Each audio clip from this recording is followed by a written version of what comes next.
कि भगवान को अगर पाना है तो फिर मात्सर्य भाव का त्याग करे, यानी कि ईर्ष्या छोड़ने वाले व्यक्ति को ही परमात्मा की प्राप्ति होती है।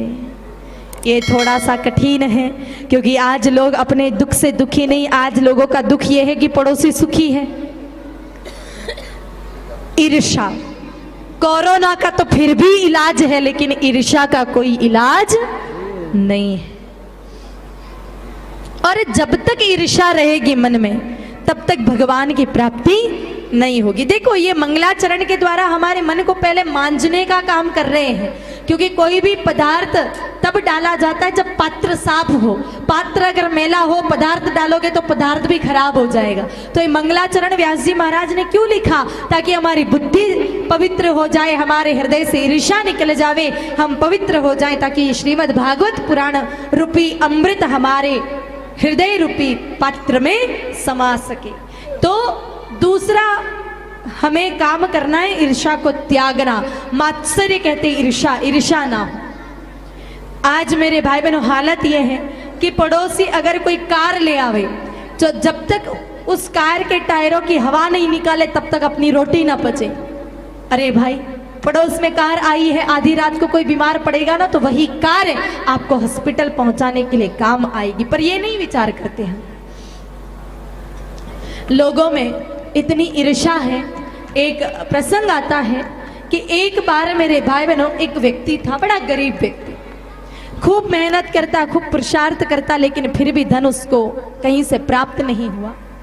तो अंत में वो एक संत के पास गया, कहा प्रभु बड़ा दुखी हूं, मुझे धन की आवश्यकता है, लेकिन काम कोई भी करता हूं मैं सफल नहीं होता हूं, घर पर बीवी बच्चे भूखे मरने की कगार पर हैं, अब आप कृपा कीजिए। संत बड़े दयालु होते हैं, इसलिए संत के पास एक शंख था, वो शंख दे दिया। कहा भैया ये शंख ले जाओ। का इसका क्या करूं मैं? कहा भैया ये शंख कोई साधारण नहीं है, इस शंख के सामने तुम जो मांगोगे वो तुम्हें मिल जाएगा, वो प्रकट हो जाएगी वस्तु। लेकिन एक बात याद रखना, जितनी वस्तु तुम्हें मिलेगी उससे दुगुनी तुम्हारे पड़ोसी को मिलेगी। तुम अगर एक कार मांगोगे, पड़ोसी के 2 कार हो जाएंगे। कहा ये तो बड़ा गड़बड़ का मामला है, मैं तो अमीर हूं लेकिन मेरा पड़ोसी मुझसे डबल अमीर हो जावे, ये तो अपने से सहन नहीं होगा। मेरे भाई बहनों, शंख रख दिया पेटी में और कमाने चला गया। इधर पत्नी को सफाई करते करते वो शंख हाथ लग गया। विचार किया, इस शंख को इतना पेटी में पता नहीं पतिदेव ने क्यों संभाल के रखा। इस शंख के बजाय तो अगर थोड़ा सा सोना मिल जाता तो कितना बढ़िया रहता। बस कहने की देर थी, सोना हाजिर। अब उसको थोड़ी पता था कि पड़ोसी के दुगने हो जाएगा। उसने विचार किया ये शंख तो बड़ा जोरदार है। मेरे भाई बहनों, पत्नी तो एक चीजें मांगती रही कि हे शंख मेरे घर पक्का हो जाए, बड़ा बंगला बन जाए। मेरे भाई बहनों, बहुत बड़ा बंगला बन गया, लेकिन पड़ोसी के 2 मंजिल का बन गया। कहा मेरे हर खेत में एक कुआं हो जावे, पड़ोसी के 2 हो गए। एक बार अब घूमते घूमते पति आया, देखा झोपड़ी की जगह बड़ा बंगला खड़ा है, लेकिन पास में पड़ोसी का और बड़ा बंगला खड़ा। समझ गया कि इस पत्नी ने कुछ गड़बड़ करी है। मेरे भाई बहनों, पड़ोसी की ये उन्नति सहन नहीं हुई। कहा हे शंख मेरा मकान गिर जावे। पड़ोस के दोनों ही मंजिलें नीचे गिर गई। कहा मेरे सारे कुओं के जो पानी है वो सूख जाए। पड़ोसी के दोनों कुओं के पानी सूख गया। कहा मेरी एक आंख फूट जावे।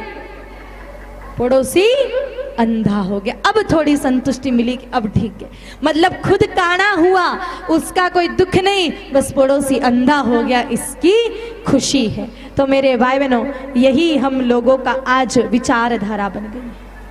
अगर पड़ोसी सुखी रहे तो हमें बुरा लगता है, लेकिन याद रखना इस संसार में सब अपने अपने कर्मों का खा रहे हैं। आप किसी से कितनी भी ईर्ष्या कर लो, आपके ईर्ष्या करने से उसकी प्रगति उन्नति आप रोक नहीं सकते। तो भगवान को पाना है तो मेरे भाई बहनों ईर्ष्या छोड़नी पड़ेगी। और जब ईर्ष्या छोड़ दोगे तो इस श्लोक में क्या लिखा कि भगवान अवरुद्ध हो जाएंगे।